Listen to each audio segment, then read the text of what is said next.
MMA fans, welcome back to the Basement Breakdown. I am coming at you with UFC Vancouver Reinier de Ridder versus Brendan Allen predictions. A couple comments first. The Dana White's Contender Series has in fact ended. We went 4 for 6 overall on our predictions for the last card. Fun night of fights. That spinning elbow from Diaz because all good stuff. I'm gonna miss the Contender Series. I really wish it didn't have to end. Just wish that we could have some more. And when Dana White's like, we don't have enough time and stuff, I feel like you could. I don't know, but great fights, great season. Did pretty well overall on picks. I'll probably release something with the numbers and how I did on each card, but I did pretty well. I think all things considered, maybe like 70%, 60s, late 60s. We'll see. Anyways, UFC 323 has also been announced. Dana White made some huge announcements. Merab, the machine, is, pulling another title defense out of his butt before the year is up against former opponent Peter Yan. This is a rematch. Peter did pretty well against him, all things considered. I don't think he went around necessarily. He got taken, Merab shot like a crazy amount of takedowns that fight. I think naturally this is what you do. Marcus McGee fought Peter Yan last. Peter Yan beat him. He's been on a streak, I think, Figueiredo, and he beat Song Yadong. Yeah, hype for that. Surging contender, Joshua Van goes up against Pantoja, who is clearing out his division and potentially inching closer to being considered, in that GOAT category. For flyweights, obviously you have Demetrius Johnson up there. But, yeah, if Pantoja gets this done, which I fully kind of expect him to, and earlier than people expect, or I don't know, whatever, I don't want to speak for anybody, but, yeah, he's going to be looking at quite the career. Anyways, yeah, besides that, Bogdan Guskov takes on Jan Blachowicz. Peyton Talbot goes up against Henry Cejudo in his retirement fight, which is a little weird, considering he beat, I think he lost to Barcello or something, Mariano Barcello, and then he beat some dude who was like 2-1 in the UFC who was favorited against him. He was not bad, good grappling, and now he gets, number 10 ranked Henry Cejudo. I don't know. I think Henry Cejudo could win that fight. It might be a little too soon, especially with how Peyton dealt with the grappling when he was fighting Barcelos. We're not here to talk about that. UFC, Vancouver, I'm from Canada, Toronto specifically, so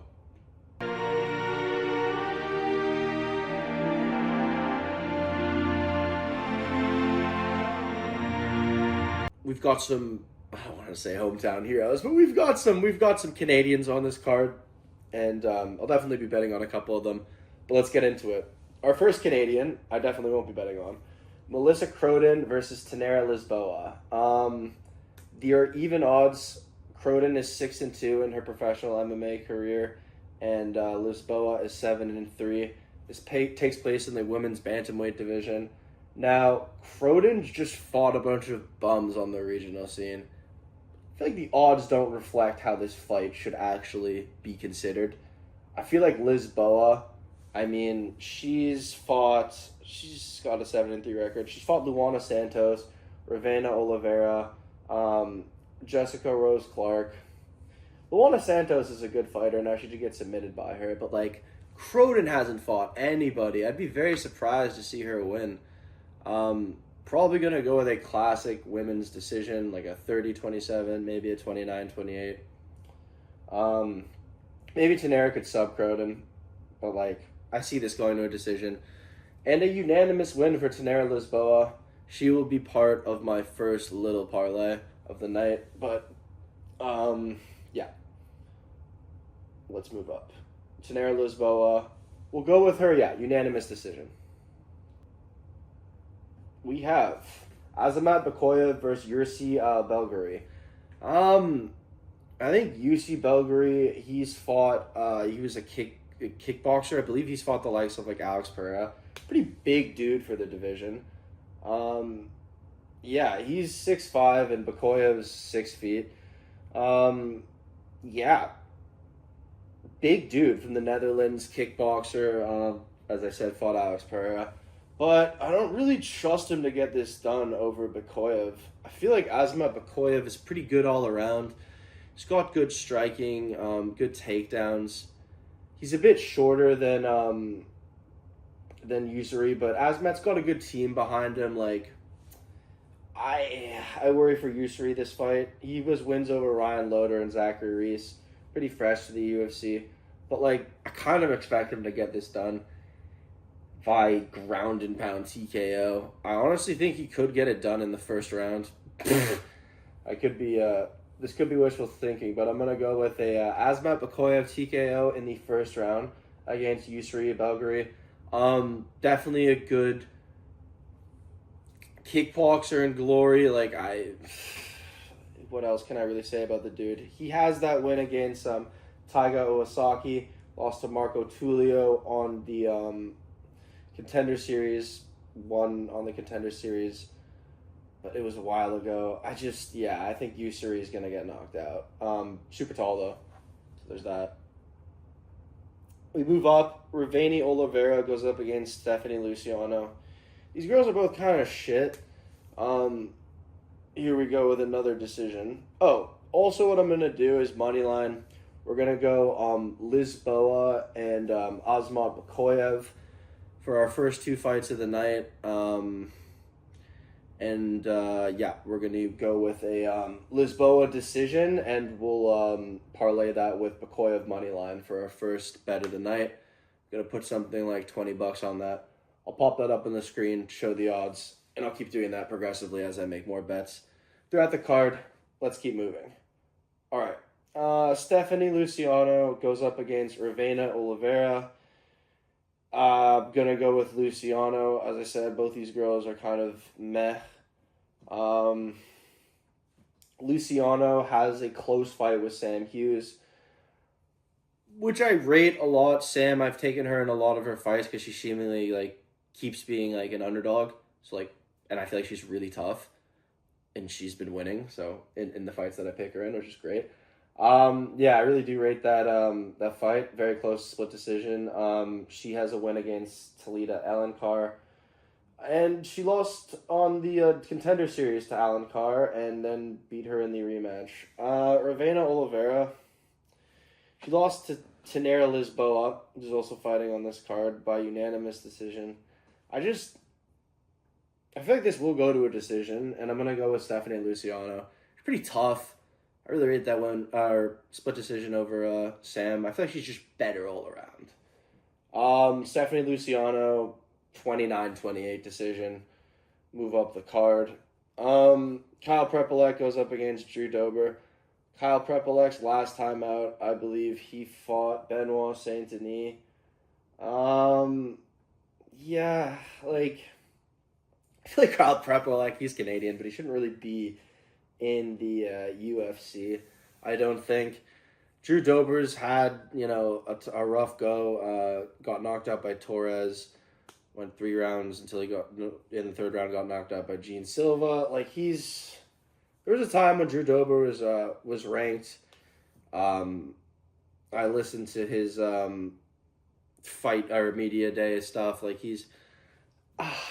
I think he'll probably have what it takes to beat Kyle Prepolek. Kyle Prepolek's pretty bad. I think Drew Dober beats the Kyle Prepoleks of the UFC, as long as they are there. So I'm probably going to go with a Drew Dober TKO of Kyle Prepolek. The only thing I really do worry about is perhaps the takedowns maybe from Kyle Prepolek, or he has some power. I don't know. Not much I'm worried about. We're going with a Drew Dober TKO in the 2nd round over Kyle Prepolek. Danny Barlow goes up against Santos. Also,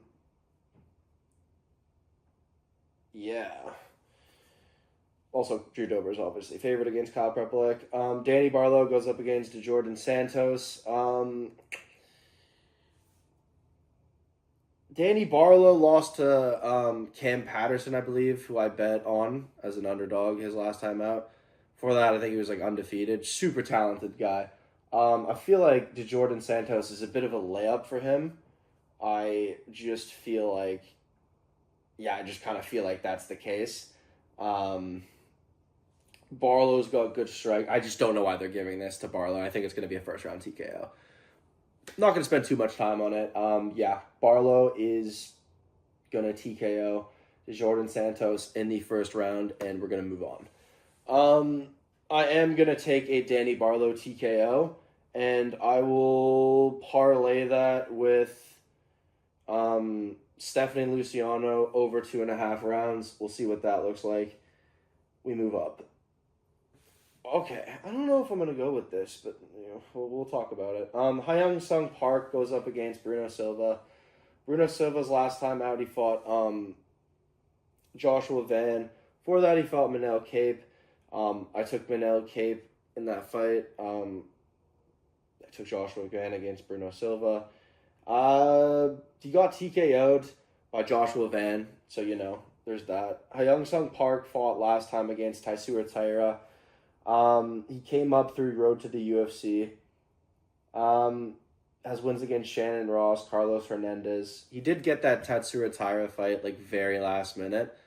And yeah, he's got good takedowns, decent striking. I don't really take too much from his last fight against Tatsura Taira. Bruno Silva's kind of tough though. I'm not gonna go with him for this fight. It could be a good underdog, perhaps, but I'm going to go with Hyung Sung Park by decision over Bruno Silva. I think he's going to be smart, get his takedowns off in this fight, edge in the striking. I just think he'll win 2 rounds to 1, win a decision over Bruno Silva. Bruno Silva has good striking. He looks powerful at moments, even in the Manel Cape fight, even in the Joshua Van. He has his moments. I just think that Hyung Sung Park will be able to outwork him. Yeah, Hyung Sung Park is a minus 235. I'm going to go with a decision, 29-28 Park. Move up, Charles Jourdain, whose brother I recently took in the Contender Series, goes up against the man himself, Davy Grant, who recently he's beat Ramon Tavares, beat Damon Blackshear, who I, picked against Davy Grant. Davy Grant is in fact dangerous. He is a lot older, but he's still a formidable opponent for anybody. But I feel like I'm going to have to convince myself of otherwise. I feel like Charles Jourdain is going to get this done. He's coming off a win versus Victor Henry, a loss to Gene Silva before that. Then he lost a split decision to Sean Woodson. I mean, he's had a bit of a blotchy career, but I really say? I feel like Davy Grant, maybe there's a little bit of money in it for Davy Grant, but I feel like Charles Jourdain will be able to get his takedowns off.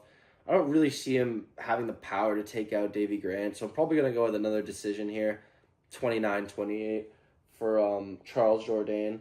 I could perhaps see a little bit of money in a, I don't know, maybe a Davy Grant, underdog win, he likes to do that. So I don't know if you guys are going to bet on Davy Grant. I won't hold it against you, but I will not be. Moving up the card, we go to another fight with another Canadian. Got a lot of Canadians on this fight. Kyle Nelson versus Matt Frevola. Tough. Matt Frevola has suffered 2 bad knockouts. Now, there was a time when he was ranked. He lost to Perez EM, who's on a nice win streak. He's very talented. Before that, he lost to Benoit Saint Denis, who at the time, that was his claim to fame. That head kick was, I remember watching, that was his best win at the time, Benoit Saint Denis. He's beaten Drew Dober, Onaman Azatar, Granello Valdez. He's been around for a bit. He has a win against Shaylin Turner in 2019, which is probably his best win in my opinion. Being 5'8", going up against a guy who's 6'4", which kind of makes me think a little bit about this fight. The odds are even. Kyle Nelson isn't quite 6'4", but he's 5'11".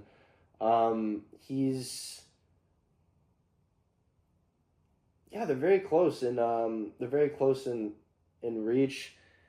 Little height discrepancy. Kyle Nelson spent a lot of time in a division under lightweight. So he's moving up. He's found it hard to do the weight cut. So, you know, he wants to try it out at lightweight against Matt Frevola, he's a pretty good opponent. I mean, Kyle Nelson's coming off a loss to Steve Garcia. Before that, he was on a 3-fight win streak against Fernando Padilla, Blake Bilder, and Bill Algeo. Even odds there. Kyle Nelson. Oh. Matt Frevola is chinny, but he's been chinned by some really good guys. Like the two guys who he's fought, Fares Yam and Benoit Saint-Denis, are pretty good. Nelson, he might be very big. I don't know. Like, his striking's a little weird. Oh. I'm going with Matt Frevola. He's fought Armand Sarukian, you know, right? Didn't he? Matt Frevola, he fought Armand Sarukian and lasted a unanimous decision. Yeah, like, he's just fought such good competition. I'm going to trust in him to get this done. He's got some power. Yeah, I'm going to go with Frevola to win this fight. Please. Next we go, is Cody Gibson the next fight? Yes. We have Cody Gibson versus Aaron Lang. I think Cody Gibson's going to win this fight. I think that Aaron Lang's also fought down a weight class before, so he, you know, he's a little bit of a lighter guy fighting at bantamweight. Cody Gibson is the favorite by a minus 185. He's 5'10". He's got a slight reach advantage. He keeps good pressure, honestly. Like, he doesn't... has potential to be a fun fight, but I think Cody Gibson, like, he's coming off of a loss to Damon Blackshear. He's beat Brian Keller, Chad Alencar, and Errol Lang, he's lost to Raul Rosas Jr. his last time out. He had a no contest with Daniel Marcos. He's got some wins, the Mongolian Murder, but he's very tentative. I think Cody Gibson, he's just a pressure fighter. Like, I think that, like, I see another decision. I see a 29-28 for Cody Gibson, and he keeps the pressure. I think perhaps he can perhaps get his takedowns off and just lay on top of Errol Lang, similar to the way Raul Rosas did. I see another decision, and I'm going to go with Cody Gibson. We move up the card. Manon Fiorot goes up against the Canadian Yasmin Yusadishis. Yasmin, I'm going to go with Manon Fiorot. She had a pretty close fight with the champ, Valentina Shevchenko. It's really tough. But, because I do like Yasmin Yusadishis, but Manon Fiorot was undefeated. Beat Erin Blanchfield, Rose Namajunas, Jennifer Maia, Myra Buenasilva, Tabitha Ritchie. Great strength of schedule. Yasmin, she's lost to Natalia Silva. She's fought a lot of people. Lost to Tracy Cortez. She's beat Fatima Klein. Pretty formidable win. Ariane De Silva, Myra Buenasilva. Most recently, Jessica Andrade. Manon Fiorot's another animal. Like, I feel like she's got the cleaner striking. Like, Yasmin's good. I just feel like Manon Fiorot is a step above. I'm going to take this fight, but I'm going to put like $50 on it, over 2.5 rounds for this fight. And then I'm going to go with a, Manon Fiorot decision. That's how I feel like this is going to go. I'll throw that up there as well. That's going to be another one of mine. Go big or go home, guys. We move up to the third last fight. Marlon Vera goes up against Canadian Aiemann Zahabi, whose brother Ziam Zahabi is a pretty good mixed martial artist mind. Like, he's a good mind for mixed martial arts. Sorry, I'm a little tired. I like his game planning. Aiemann Zahabi is coming off of a win against Jose Aldo, which is slightly controversial. I mean, I thought Jose Aldo perhaps won. But, I mean, Aiemann Zahabi is a very smart fighter. Jose Aldo blew his load in his gas tank in the last round, and then just kind of looked at the clock after he, like, almost knocked out Aiemann Zahabi. And then you know, proceeded to get taken down and kind of just, he didn't really get almost finished, but he, you know, he got some strikes off. Aiemann Zahabi finished the round on top of Jose Aldo. Jose Aldo lost the fight, and he retired, and he really retired for real because he laid the gloves down in Rio. Yeah, Marlon Vera hasn't spent this much time away from the octagon since he joined the UFC, but he, I don't know, like, he's a very easy guy to game plan for, and I feel like Aiemann Zahabi is very good at game planning his fights. Like, he's very good at winning fights. I don't feel like he's too powerful or, like, too particularly good at one thing, but I do feel like he'll be able to win this fight by decision. Marlon Vera's tough. Like, I know he does all those like, he's got a good gas tank. He'll be in your face at the end of a fight, but, like, him getting it going is usually what the problem is, and, like, he's not really going to change his, I don't know, his style. I think Aiemann Zahabi will be able to take him down, lay on top of him for a little bit, win rounds, pick at him with his jab, and then I think he's going to win a decision over Marlon Vera. 30-27, maybe 29-28, where you see Marlon Vera, like, win the last round by just an edge of striking. But, yeah, I worry for Cheeto. I really do like him. Like, he's a dog. He's got great fights. He beat Dominic Cruz in his last fight ever in the UFC. Like, I don't think he's going to be out of the UFC after this, but this will be a third loss in a row. People shouldn't talk about him, like, retiring or anything. It's just, like, he might... Like, this is a matchup where, like, it doesn't really favor him. It's kind of weird, I guess, that they're kind of giving him this. But it gets Aiemann Zahabi higher in the rankings, so I'd understand why. Kevin Holland goes up against Mike Malott. Mike Malott was undefeated until he lost, I believe, also in Vancouver to Neil Magny. That was the Strickland versus Duplessis card. Since then, he's beat Charles Radke, Trevin Giles, and now he takes on Kevin Holland, who is on a, one-fight losing skid. Yeah, he fought D-Rod in a very close fight where I thought that, you know, Kevin Holland would get finished at certain points, but it was super fun. And then proceeded to say that, like, it's like D-Rod shit, he's a bad striker on media day, and he wants that fight back. He also wants to fight Neil Magny, but he wants to fight Daniel Rodriguez. He said he's going to try, I think, for one more before the year's up. And then, because 2026, I think he's not going to be as active as what he was saying. But yeah, I don't know. Kevin Holland's lose 2, win 2. He beat Gunnar Nelson and Vicente Luque. Vicente Luque has just got beaten by 2 guys. Like, he's old.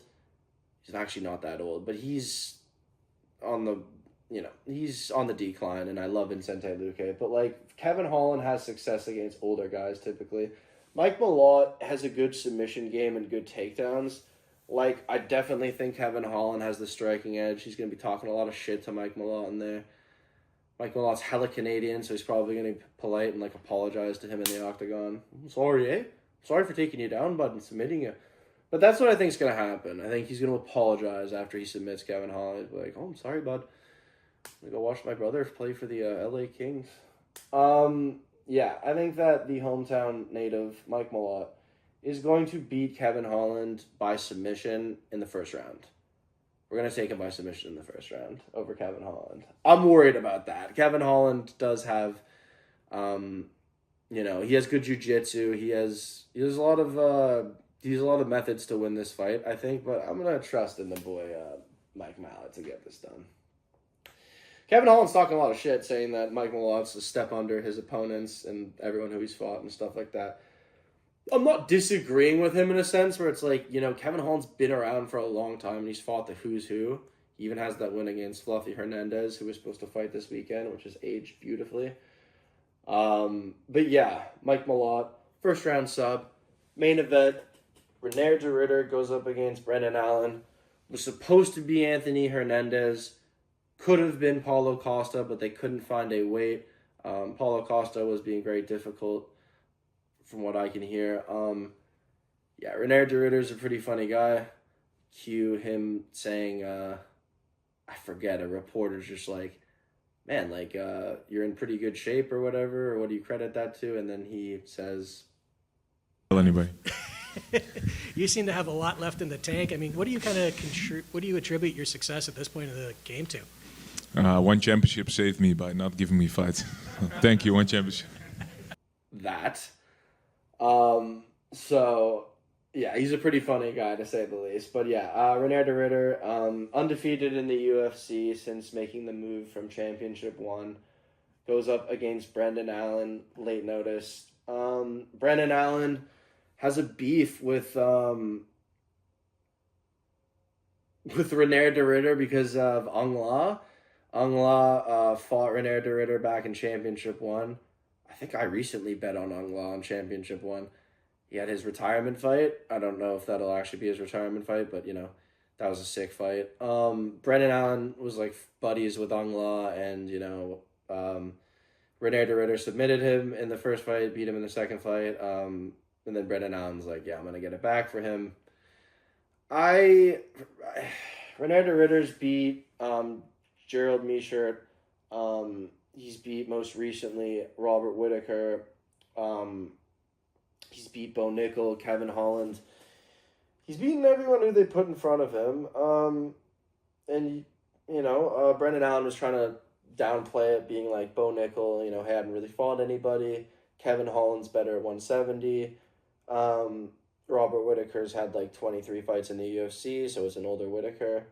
These things are all true, but Brendan Allen, there's other things that I'd like to talk about on your side. Like, Brendan Allen has good boxing, he has good jiu-jitsu, but, like, he has bad fight IQ.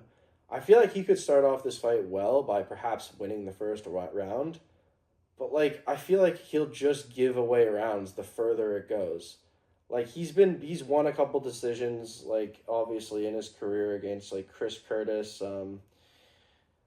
He's good at submissions against guys, but when it gets up to the top people like Anthony Hernandez, Nasruddin Imavov, like in both those fights, like Brendan Allen wins the first round, just drops the last two, like doesn't make smart moves like he does. I feel like his fight IQ gets in the way of this. I feel like de Ridder's gonna be ready. He's definitely has the cardio because he was gonna fight Anthony Hernandez. He seems really ready for this fight, and I think, I don't know, the Dutch man, Reinier de Ridder is gonna get it done. I could see. I think Brendan Allen's gonna gas and get TKO'd by like a knee or something, against the cage. Kind of like when Sean Strickland KO'd Brendan Allen. I don't know. I think Reinier de Ridder is gonna get Brendan Allen out of there. I think it'll be sometime in the third round. So I'm gonna go with a third round TKO, Reinier de Ridder over Brendan Allen. I don't know if this sets up him for a title shot. Now we haven't gotten. There's no Imavov versus Khamzat Chimaev yet, and Reinier de Ridder said he knows something that we don't, which I'm not sure what that is, but yeah. Those are my predictions. The parlay of the card will be... we'll go Lisboa, Drew Dober, Manon Fiorot, and Reinier de Ridder as the money line parlay for the card. So Lisboa, Drew Dober, Manon Fiorot, and Reinier de Ridder, all money line. Let's go. My locks of the card are... Danny Barlow is definitely going to be my lock. I'm going to go with Tenera Lisboa as a lock, and we're going to go with Stephanie Luciano as another lock. And... yeah, I think that's really it. I don't know if I'm really going too underdog heavy in this fight. Are there really any ones? There's a couple like close odds fights, so there's some money to be made. Like Kevin Holland versus Mike Malott's even, so I guess you could say, you know, there's some close fights. But yeah, guys, those are my predictions for UFC Vancouver. Good luck to all of you. Let's get it. Basement Breakdown.